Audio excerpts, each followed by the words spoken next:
All right, a few things that suck. Rapid fire. Electrical outlets. Why is there only one outlet per room? And why are there different outlets? That pissed me off. Okay. So which one's the standard one? That we need to figure that one out. Second. Heat.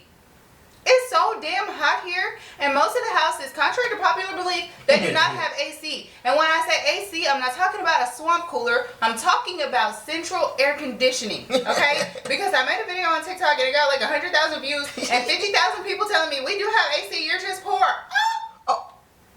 Not poor. That's what they be saying on there. They say you poor? They did, yes. They be going in. They say you high, you poor, you broke, and you need to do better. right. Do better. Just because I said it's hot, they was mad as hell. All right, what's another one? Alright, this might be TMI, but tampons. Oh. I know y'all care a lot about the environment, but can y'all care about the women too? They only have cardboard applicators or no applicators, and I'm used to the plastic one. Next. I feel for you. So I just wanted to make sure I support you in this. Next. Okay. Mine, just at the last time, was draws. So I have yet to find draws. I have yet to find draws that are not, you know, Tidy whities. but not just the tiny whities, but they're like, I guess you guys just go as long, like a quarter length or something like that. But I'm used to mine coming a little bit lower, but you know, it's cool. They got Amazon. There's online shopping, so I got that. Next, all driving. All right. Good God, my God. Where do y'all taxis be driving? Where y'all be coming from, man? I seen a taxi jump over into the bus lane. Oh, and they do that in reverse, going fast as hell. What's going on with that? I hate to be a whistleblower, but where's the police when you need them? Where do the traffic control be at the time where they need to be stopping somebody? Boy, I ain't never listened. And growing up in the States, I just always ain't never been, you know, I'm an advocate for good police. But usually you just ain't looking for police to just be showing up. I be looking for them. Like, hello, did y'all see this person going reverse on the highway trying to pick up 6 people with their door open and pushing somebody out while the car's still moving? Bro, I ain't never felt like a Karen so much in my life until I seen somebody driving down the lane and sharing your lane, and it's a motorcycle, and they're looking at me like I'm dumb because I'm in my lane. Motorcycles really be beeping at you because they trying to get over and you're not sharing your lane. Man, I had a motorcycle pull up and look at me and judge me. What? How As if you doing the wrong thing. Last time I remember, or I was taught, I thought that only one vehicle supposed to be in the lane at the time in the space of a car. If I'm wrong, if we wrong, if it's something different out here, if out here you are allowed to be share in a lane, your lane. if you're allowed to share your lane like with side by side with a car and a motorcycle, my bad. Just let me know. Not my bad. I think that's wrong and it's not safe and they don't need to do it. I think it's not safe still, because what if someone don't put their signal on and they switch lanes real quick? Yeah, that's one thing. That's the thing. What if I throw my drink? Now I'm not gonna do this because I don't believe in littering. I love you know, Mama Africa. So that's I'm just saying. What if somebody was throwing something out the window? Throw something out the window. It happened to be that you motorcycling up the little dotted line like that's your lane. Now you got McDonald's Sprite in your head, right. On your head, and you know everybody know how strong McDonald's Sprite is. Now you know. Speaking of such, what? Peeing.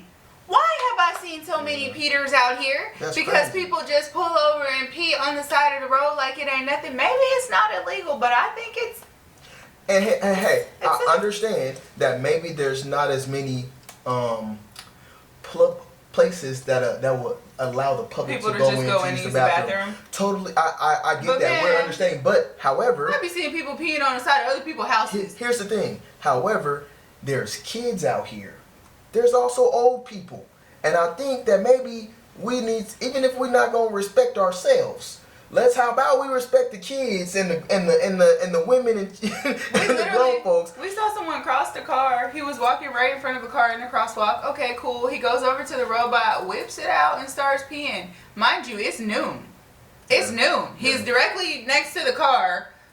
Luckily we had already dropped our kids off for the day where they were, you know, being taught. They were somewhere learning. But at that moment, like, if my kids was in the car, you know, if also I have boys, so my boys, the most they gonna ask is like why they using the bathroom there. So they're not gonna really ask too many questions about about you know their parts. But what happens if there's a little girl? I don't know. What happened about the kids that's passing by going to school and somebody? What about my eyes? Yeah. Well, you remember that one time you saw that dude that he wasn't even paying? I saw someone pooping on the side of the house, y'all. It wasn't the side of the house. That was a road. He was leaned up against a building with his legs up on a rail, and he was handling business while we was driving past. Yeah, shame. So, right, shame. So yeah, that one, that's a little interesting. I feel like even if I, you know, that there might be places, maybe just find a place that's just not, you're not exposed to the general public. Yeah, general public. Boom. What's another one? Renting as a foreigner has definitely been difficult. Whether it be renting a house or renting a car, you can get the car easily, but when you turn it in, I guarantee you're going to have some trumped up charges that make sure you never get a deposit back. We have been renting vehicles for about a year now here in South Africa, and every single time we turn in our car, we do not get our deposit back because of something that happened to the vehicle while it was in our possession. And more often than not, we have more charges than even the deposit would cover. Yeah. Also, here's a little tip. We found this out. If you are renting in South Africa, your deposit is supposed to be placed in an interest-bearing account. And you're supposed to be able to collect on that interest. Right. And it's I believe it's a law. It is. That all landlords are supposed to do that. Well, if you're a foreigner, don't even worry about it. No matter how much you put down for a deposit, you probably just not going to get it back because it's so much crazy stuff going on. My landlord told us that we're not getting our deposit back right now, which has been 2 or 3 weeks at this point. Yeah. Because Eskom, the electric company, never charged for the full 9 months that we were staying in the place, and she's working on getting the bill from them. Even if that was the case, I'm 1,000% sure that we couldn't have used enough electricity to take up the deposit for a house that was 42,000 rand per month. Yeah. So, it was a hefty deposit as foreigners come in there, and that's how much the rent is. So, just knowing that we would have to get paid back that amount of money plus the interest. Right. But some people aren't going to think that we're going to know all of the things that we're supposed to know when coming to, like, you know, policies and procedures and laws and things. So if you're coming out here and you aren't privy to certain information, just know that maybe you should say that up front when you're signing your rental, or just make sure that it's outlined maybe in your rental agreement. About it or something. Right. But even still, just my hope for getting deposits back as a foreigner here in South Africa is probably just not going to happen. No matter what you do or don't do, because our place was very nice. Yes. We left it extremely clean. Man. We fixed things that were broken before we got there, and that woman didn't give us nothing, no heads up. She didn't even talk to us about it, and we're still waiting to hear back. Yeah. And, you know, also we understand, like, no, I don't understand that part. Never mind. All we can say is it sucks to suck. I will say it sucks to suck. Yeah. And there are definitely instances like that in America too. So it's not isolated to this area. It's just something that we've been experiencing, and it was one of the lows for us because it was definitely a blow trying to move out with everybody and everything that we have just to be, you know, burnt like that. And during that time too, there was also like things that was within our contract that we signed that, you know, was reneged on. Yep. Like cleaning service that we signed in our rental agreement for 400 rand per week, which was supposed to cover our whole home and our flat. And then as time progressed throughout our rental, it started being that things wasn't being cleaned as well as before, and then they just stopped saying that they were able to clean the flat because it's costing them too much money. Whole time we're looking at the people kind of lollygag, talk trash about us in our house in a different language. We know because of our community. And, you know, not really making use of their time in the house so that they would run up the time so they wouldn't have to clean the rest of it, even though we're still having to pay the amount that we agreed to pay there. Mm-hmm. So, yeah, that was kind of sucky. It was a sucky experience for us, but we're not saying that that's the experience that we will continue to have or, you know, that everyone will have. Right, you know of course. Those are just a few quick things that we wanted to say. We need to get that shit off our chest. You hear me? I just need to say it to somebody because we've been stressed out about it and we just been in our heads because, like, you know, who else can we talk to if not you guys? Right. What's something that, man.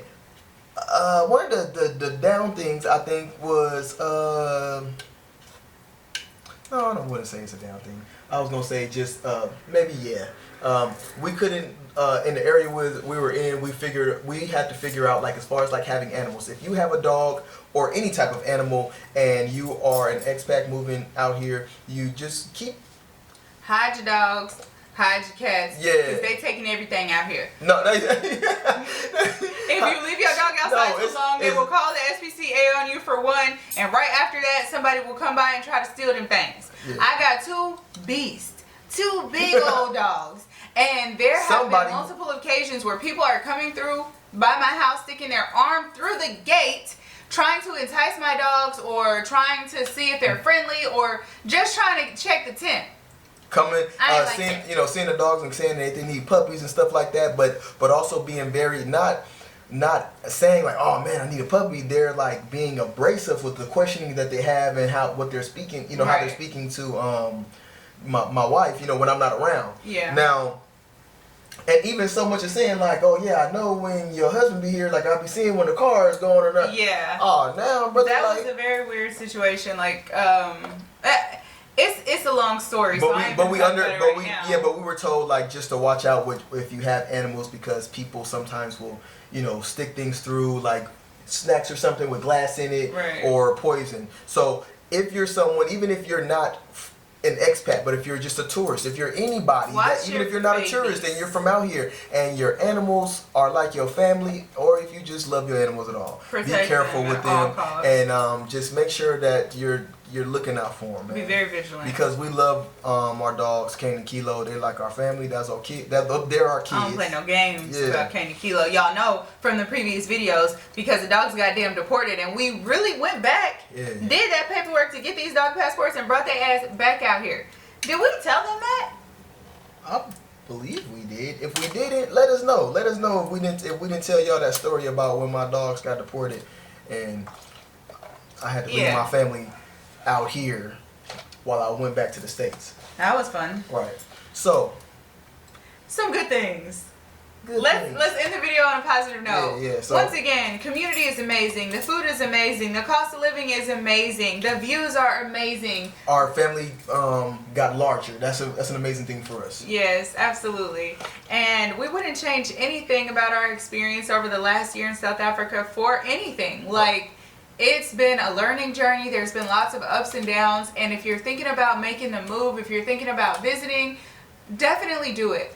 Don't worry about the things that you read online because some of that shit, like you just gotta live it. You have to have been there. You just gotta go. Okay. And some people, a lot of the times, like when you're hearing some negative things, 9 times out of 10, it's from people who have not traveled.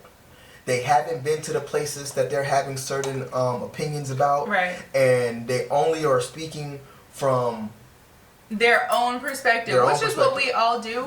But if you don't have anything to compare it to, then of course you're going to say, oh, things are bad here, but you've never been anywhere else, so you can't say definitively that it's worse than another area. And just because something is bad for one person doesn't mean it's going to be bad to you. Like, he likes tomatoes, I don't. Or we decided to leave the States, but we're not saying that nobody else should move to the States. We think that some of you guys should take the chance, and go out there to see what opportunities, might be out there for you and your family.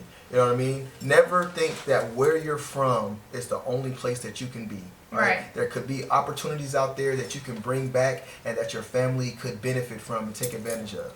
And if you just so happen to be in the market for relocation services, we can help you with that. That's right. We have an ebook out right now that can help you move from anywhere in Africa to the US of A. If you're interested in that, and if you're in the USA and you are thinking about moving to South Africa, we have a detailed mentorship and ebook that you guys can purchase to learn everything that we've learned throughout our journey. Yes. I don't know if this thing is still on, but we've also streamlined the process, right? So we've made sure that when you come out here, we have places for you lined up for you to go, depending on the type of things that you're into. We have security services as well as transportation. So if you want to make sure that you have somebody with you that know the areas you're going, but they don't look like security, they look like just family. We volunteer as tribute. Yeah. We can help you guys out.